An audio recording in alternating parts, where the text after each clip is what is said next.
SCR நியாயமாக இருக்காதுன்னு திமுக ஏன் சொல்லுது?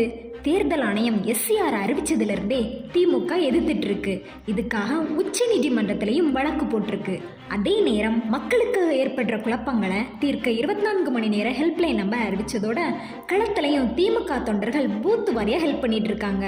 இன்னொரு பக்கம் மக்கள் மத்தியில் விழிப்புணர்வு ஏற்படுத்த தேர்தல் ஆணையத்தை கண்டித்து ஒன்றிய பாஜக அரசோட கைப்பாவையாக இருக்கிறது எதிர்த்தும் திமுக கண்டன போராட்டங்கள் நடத்திட்டு இருக்கு. சரி, எஸ்சிஆரை நியாயமாக நடக்கிறதுக்கு வழியே இல்லைன்னு திமுக சொல்லதுக்கு காரணம் 6 கோடி வாக்காளர்களுக்கான ஃபார்ம்ஸை பிரிண்ட் பண்ணி அவங்க ஓட்டு போட தகுதியானவங்களான்னு பார்க்கணும். பூத்து வரையாக எடுத்துக்கிட்டா நவம்பர் 4 முதல் டிசம்பர் 4 இந்த ஒரு மாதத்துக்குள்ள ஒவ்வொரு பிஎல்வும் சராசரியாக 1000 வாக்காளர்களை நேரில் சந்திக்கணும்.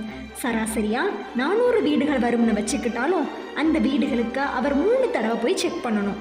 அப்படியே அங்கே அந்த ஓட்டர்ஸ் இருந்தாலும் அவங்கக்கிட்ட சரியான டாக்குமெண்ட்ஸ் இருக்கான்னு சரி பார்க்கணும். அதுக்கப்புறம் அந்த விவரங்களை டிஜிட்டல் ஆக்கணும். பல இடங்களில் சர்வர் கிராஷ் மாதிரியான பிரச்சனைகளால் இதை ஒழுங்காக பண்ண முடியறதில்ல.